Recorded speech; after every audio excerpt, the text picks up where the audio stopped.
அல்லேலூயா. கர்த்தருடைய பரிசுத்த நாமம் மகிமைப்படுவதாக. இந்த நாளிலும் கூட ரூபவதிய ஊழியத்தில் லார்க் டிவியில் இந்த செய்தியை தேவனுடைய வார்த்தையை பகிர்ந்து கொடுக்க என் தேவன் எனக்கு பாராட்டின நல்ல கிருபை தயவுக்காய் கர்த்தருக்கு நன்றி செலுத்துகிறேன். இந்த நாளில் நம்ம தேவ வார்த்தையை கேட்கும் முன்பதாக ஆண்டவருடைய சமூகத்தை நோக்கி பார்த்து ஒரு விஷயம் ஜெபித்து, ஆண்டவரே நீர் எங்களோடு பேசும் என்று சொல்லி அன்பப்பாவின் முகத்தை நோக்கி பார்ப்போமா. அன்பின் பிதாவே, மக்கு ஸ்தோத்திரம் ஸ்தோத்திரம் ஸ்தோத்திரம், கொடா கோடி ஸ்தோத்திரம் அப்பா. இந்த வேளையிலும் உடைய வார்த்தையை கர்த்தாவே பகிர்ந்து கொடுக்க அடிமைக்கு தந்த நல்ல கிருபை வாய்ப்புக்காய் மக்கு நன்றி. இதை அநேகர் கேட்கும்பொழுது அவர்கள் ஆத்துமாவில் பலன் கொடுக்க கர்த்தர் நீர் கிருபை செய்யும் என்று உம்மாலே அல்லாமல் எங்களால் ஒன்றுமே செய்ய முடியாது ராஜா. நீர் அற்புதங்களை செய்யும், நீர் ஆசீர்வதியும், ஜனங்களை அசைக்கும்படியாய் ஜெபிக்கிறோம். உடைய வார்த்தை மக்கள் மனத்திலே பேசட்டும், ஆவிக்குரிய எழுச்சி உண்டாகட்டும் என்று சொல்லி ஜெபிக்கிறேன். ஆசீர்வதிங்க, வழிநடத்துங்க. இயேசுவின் மூலம் ஜெபிக்கிறோம் நல்ல பிதாவே, ஆமே. Thank you Lord. உமக்கு நன்றி அப்பா. இந்த நாளிலும் ஆண்டவரே நாங்கள் என்ன பார்க்க போறோம்? என் தேவனின் அன்பு. தேவனின் அன்பு என்னது அப்படின்னு பார்ப்போம். 1 கொரிந்தியர் 8ஆம் அதிகாரம் 1ஆம் வசனம். அறிவு இருமாப்பை உண்டாக்கும், அன்போ பக்தி விருத்தியை உண்டாக்கும். என்ன சொல்லுது? அறிவு இருமாப்பை உண்டாக்கும், அன்போ பக்தி விருத்தியை உண்டாக்கும். சரி, இன்னைக்கு அன்பு நம்ம தேவை. அன்பு இல்லைன்னா ஒண்ணுமே இல்லை. அது மட்டும் இல்ல, 1 கொரிந்தியர் 8ஆம் அதிகாரம் 3ஆம் வசனம் சொல்லுது, தேவனில் அன்பு கூறுகிறவன் எவனோ அவன் தேவனால் அறியப்பட்டிருக்கிறான். நானும் நீனும் தேவனால் அறியப்பட்டிருக்க வேண்டுமானால் தேவனிடத்தில் அன்பு கூறுகிறவர்களாய் இருக்க வேண்டும். என்னிடத்தில் அன்பு கூர்ந்து என் கற்பனைகளை கைக்கொள்கிறவர்களுக்கோ 1000 தலைமுறை மட்டும் நான் இரக்கம் செய்கிற தேவனாய் இருக்கிறேன்னு கர்த்தர் சொல்றாரு. இப்போ பார்த்தீங்கன்னா God is love, love is God அப்படின்னு சொல்லுவோம். அன்பு தான் தேவன், அன்பில்லாதவன் தேவனை அறியான் அப்படின்னு நமக்கு வேதம் சொல்லுது. அப்போ நம்ம முதல்ல என்ன சொல்லியிருக்குன்னா, இந்த உலகம் மாயையான அன்பை வச்சுக்கிட்டு லவ் லவ் லவ்னு லவன்னு அலையுது. ஆனா அது உண்மையான அன்பு இல்லை. உண்மையான அன்பு தேவனை நேசிக்கும் அன்பு தான் உண்மையான அன்பு. தேவன் நம்ம நேசிக்கிறது தான் அன்பு. அப்போ நம்ம யாரை நேசிக்கும், யாரு கூட நம்ம எவ்வளவு நேரம் செலவழிக்கும், அதுதான் அன்பு. அப்ப நம்முடைய வாழ்க்கையில நாம இயேசு கூட அதிக நேரம் செலவழிச்சோன்னா, தேவன் கூட அதிக நேரம் செலவழிச்சோன்னா தேவன் நம்மளை அதிகமா நேசிப்பாரு. நமக்குரிய கிருபைகளையும் ஆசீர்வாதம் தயவும் கட்டளையிடுவார். ஆண்டவர் என்ன சொல்றாருன்னா, என்னிடத்தில் அன்பு கூர்ந்து என் கற்பனைகளை கை கொள்ளுகிறவனுக்கு நான் 1000 தலைமுறைக்கு இரக்கம் செய்வேங்க. பாருங்க, தேவனை போட பெரிய ஆள் ஒருத்தருமே இல்லை. இந்த உலகத்தை ஞானமா படைச்ச நம்முடைய தேவன் நம்மளை எப்படி படைச்சாராம்? அவர் தேவனுடைய சாயல்ல படைச்சாராம். தேவனுடைய ரூபத்தையும் படைச்சாரு. 2வது, மனுக்குலத்தை பாவத்துல விழுந்து போயிடுச்சு. கீழ்ப்படியாமைங்கிறதான் முதல் பாவம்.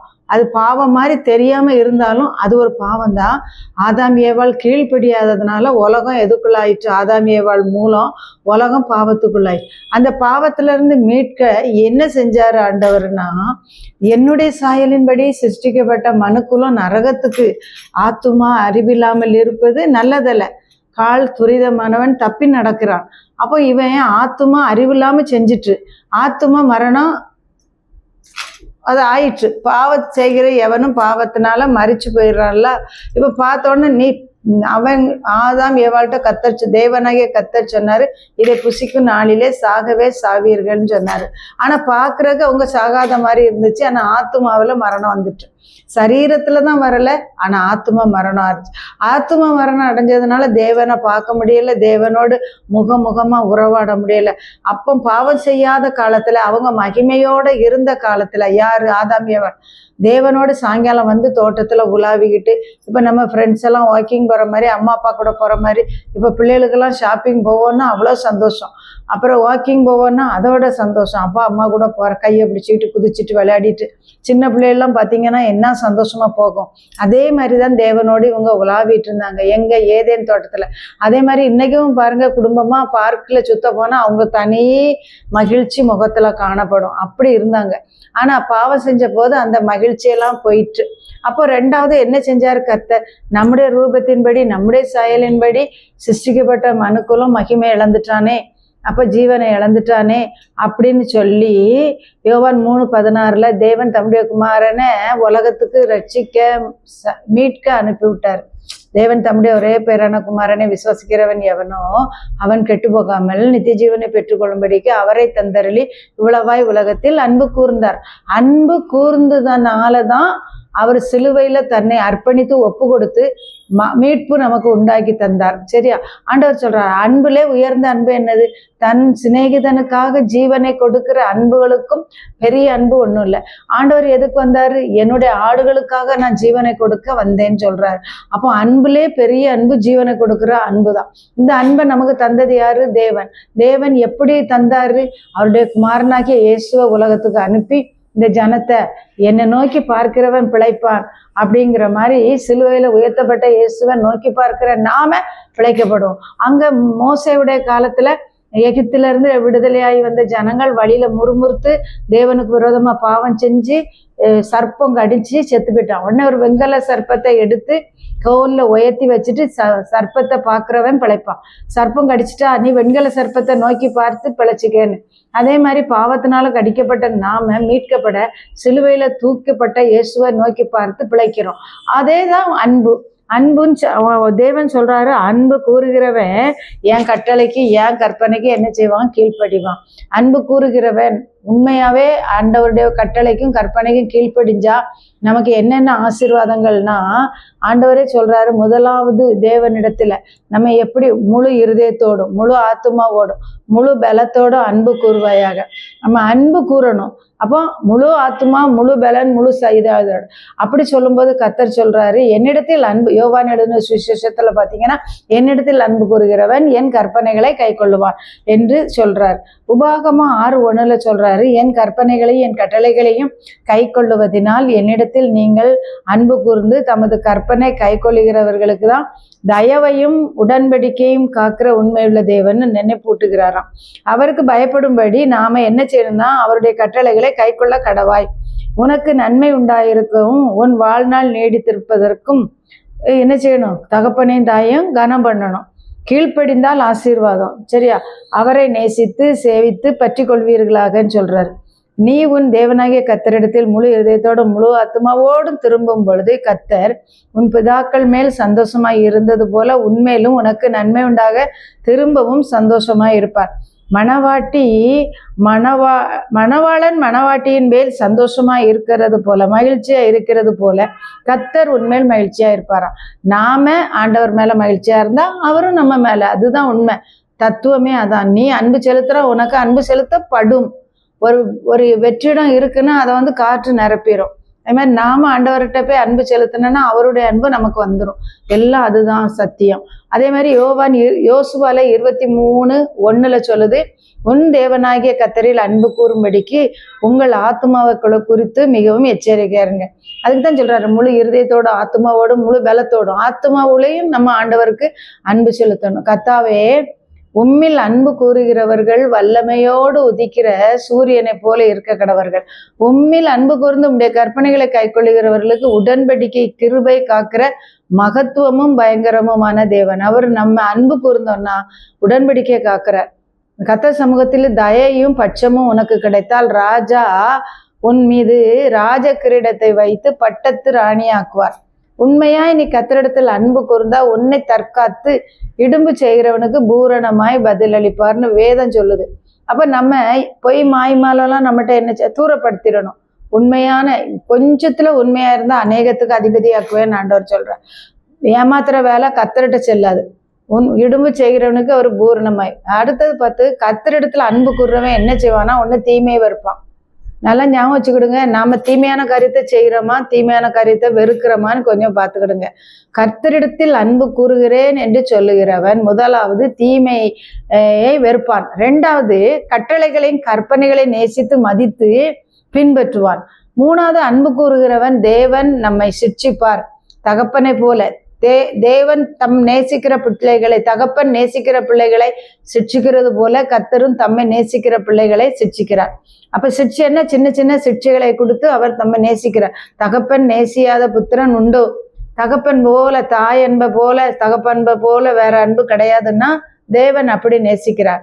அடுத்தது, தேவன் நேசிக்கிறவன் பிறனை நேசிப்பான். ஆண்டவர் சொல்ற, உன்னை நீ நேசிப்பது போல பிறனை நேசிப்பாயாக. அப்போ நம்மளை நேசிக்கிற மாதிரி பிறனை நேசிக்கணும். அடுத்தது, தேவன் அன்பு குறைகளை சுட்டி காட்டும். ஏதோ ஒரு தப்பு எழி நாசமா போறான்னு நினைக்காம தவறு செய்யும் போது தவறை சுட்டி காட்டி கண்டிச்சு திருத்தினா தேவனின் அன்பு அவன்கிட்ட இருக்கு அப்படின்னு. அடுத்து ஆண்டவர் சொல்றாரு, தன்னில் அன்பு கூறுவது போல் பிறனிடத்திலும் அன்பு கூறுவது சர்வாங்க தகன பலி முதலிய பலிகளை காட்டிலும் சிறந்ததுன்னு சொல்றாரு. நீ மிகவும் இயேசுவிடம் அன்பு கூர்ந்தால் நீ செய்த அநேக பாவங்கள் உனக்கு மன்னிக்கப்படும். எப்படி சொன்னாரு ஆண்டவர்கிட்ட? இயேசுகிட்ட பாதத்தை விட்டு நீங்காம அவருடைய வார்த்தையை கேட்டுட்டு அவர் முகத்தை பார்த்துக்கிட்டு அவர் பாதத்தை முத்தமிட்டுக்கிட்டே இருக்கா மரியாள். உடனே ஆண்டவர் சொல்றாரு, சிமியோன்கிட்ட சிமியோன்கிட்ட சொல்றாரு, நான் உன் வீட்டுக்கு வந்ததுல இருந்து என் கால கழுவ நீ தண்ணி தரல, ஆனா இந்த ஸ்திரியை பாரு ஓயாம என் பாதத்தை முத்த செய்து கண்ணீரால என் பாதத்தை கழுவிட்டே உட்கார்ந்துருக்கா. அதனால இவர் செய்த அநேக பாவங்கள் இவளுக்கு மன்னிக்கப்படும். அப்போ நம்ம அதிகமா அன்பு கூறுறவங்க கிட்ட நம்ம அதிகமா நெருங்கி இருப்போம். அதான் கத்தரிடத்துல நம்ம அதிகமா அன்பு கூர்ந்தோம்னா கத்தர் நம்ம இடத்துல அன்பு கூறுறது மாத்திரம் இல்லையா, நாம செஞ்ச அநேக பாவங்களை மன்னிச்சிடுறாராம். அப்போ அது யாருக்கு சொல்றாரு? மரியாள்கிட்ட. அவள் அவருடைய பாதத்திலேயே உட்கார்ந்துருக்கா, அவர் வார்த்தையை கேட்கணும்னே உட்கார்ந்துருக்கா. நீங்களும் அப்படியே ஆண்டவருடைய பாதத்திலே உட்கார்ந்துருந்து அப்ப கொஞ்சம் அன்பு கூர்ந்தா கொஞ்சம் பாவம் மன்னிக்கப்படும், அதிகமா செஞ்சா அதிகமான அன்பு செய்யப்படும். ஆண்டவர் சொன்னாரு, கெட்டு போகாமல் நித்திய ஜீவனை அடையும்படிக்கு இயேசுவை நமக்கு தந்து இந்த உலகத்தில் எவ்வளவாய் அளக்க முடியாத அன்பு கூர்ந்தார். அடுத்தது பார்த்தீங்கன்னா, இயேசு தேவன் தம்முடையவர்களிடத்தில் அன்பு எப்படி வச்சிருந்தாரோ சிஷ்யர்களிடத்துல அது முடிவு பரிந்து அவங்க மேல அன்பாவே இருந்தாருன்னு சொல்லுது. அன்பு வைத்தத ஒப்பில்லாத அன்பு.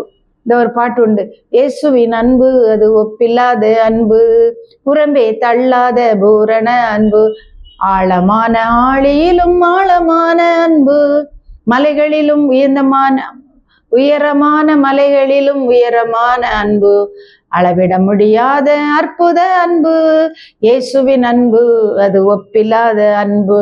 அப்படி ஆண்டவருடைய அன்பு ஒப்பிடப்பட முடியாத ஒரு அன்பு. அது தெரிஞ்சவங்களுக்கு தான் தெரியும். அதான் சொல்லியிருக்கு, கர்த்தர் நல்லவர் தயவுள்ளவர் என்பதை நம்ம என்ன செஞ்சு பார்க்கணும்? ருசிச்சு பார்த்தா தான் நம்ம சொல்ல முடியும். ஆண்டவருடைய அன்பை ருசிச்சதுனாலதான் மரியாள் அவரை விட்டு விலகாம இருந்தா. நாமளும் அப்படி இருந்தோம்னா அவரிடத்துல இருந்து நமக்கு தெரியாத அநேக கிருபைகள் தயவுகளை நம்ம பெற்றுக்கொள்ள முடியும்.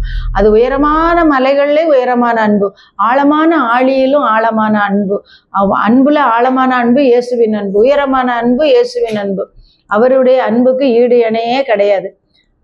அவர் என்ன செய்யறாராம்? அடுத்தது பாத்தீங்கன்னா, தம்மிடத்தில் அன்பு கூறுகிற ஜனத்தை கர்த்தர் என்ன செய்கிறாராம்? காப்பாற்றுகிறாராம். சங்கீதம் 145:20.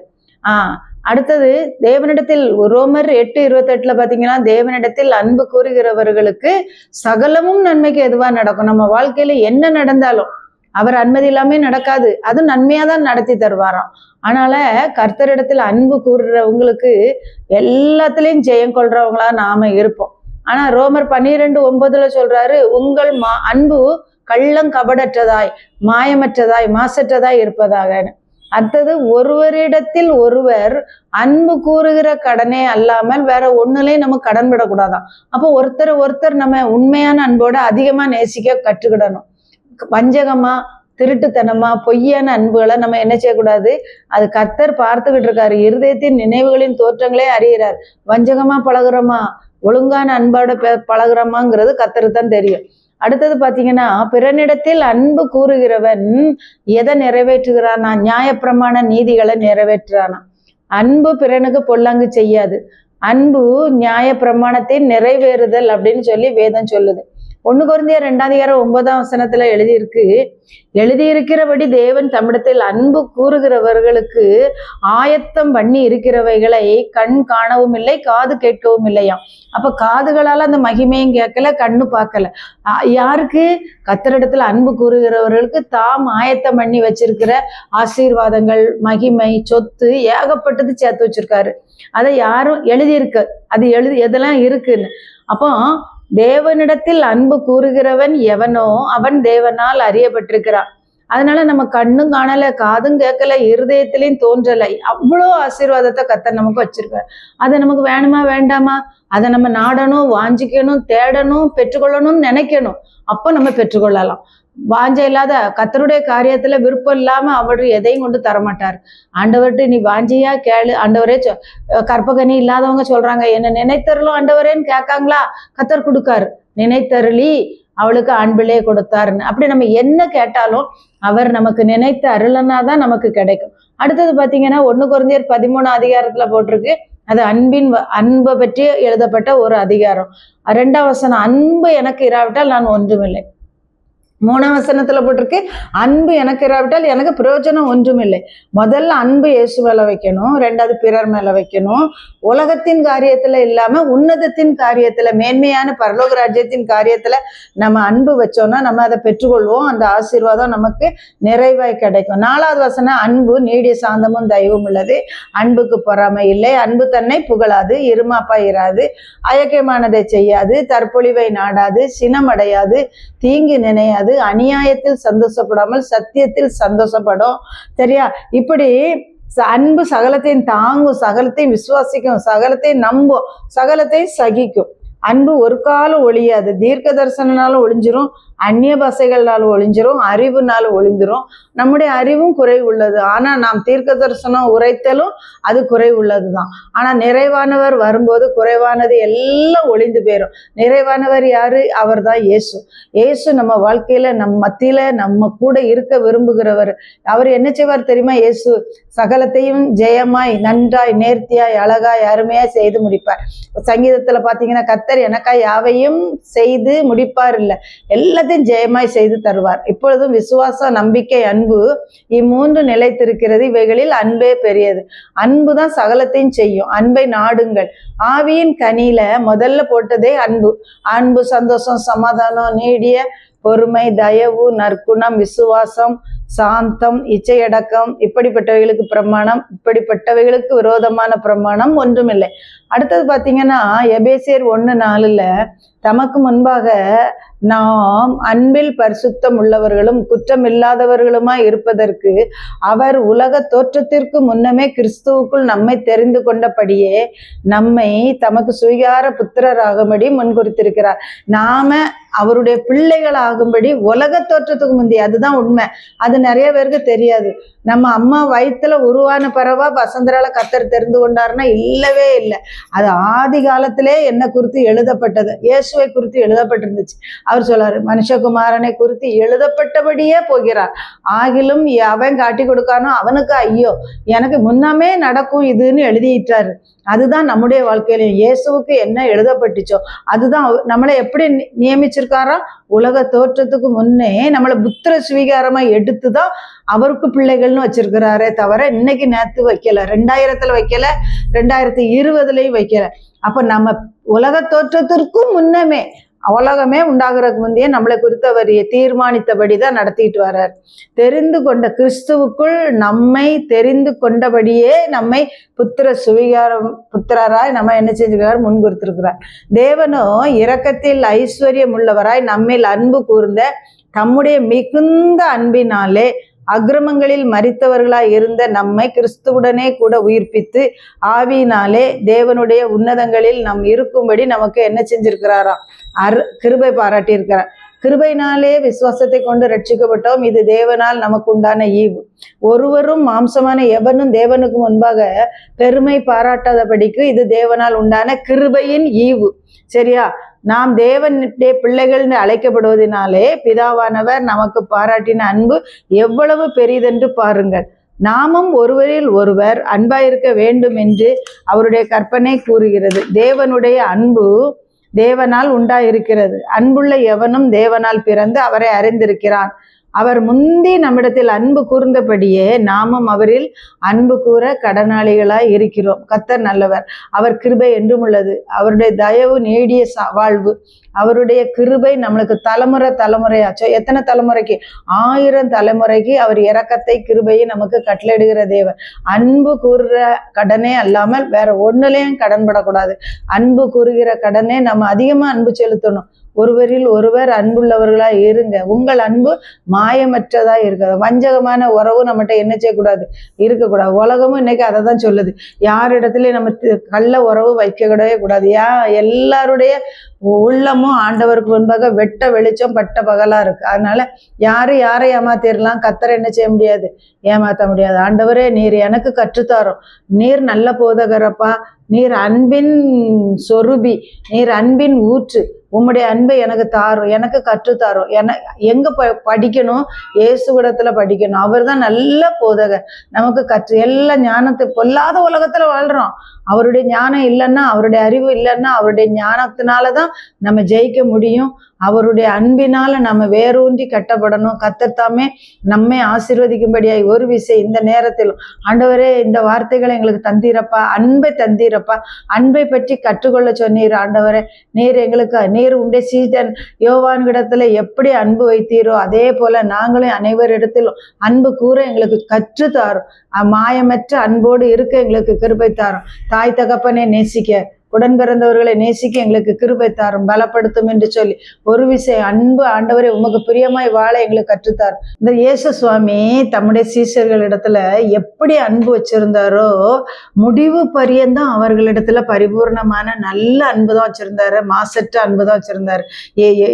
துணிக்கையே துவச்சு யூதாஸ் கையில கொடுக்கும்போதும் கர்த்தர் எல்லாரும் கேட்காங்க, உங்களில் ஒருவன் என்னை காட்டி கொடுப்பான்னு.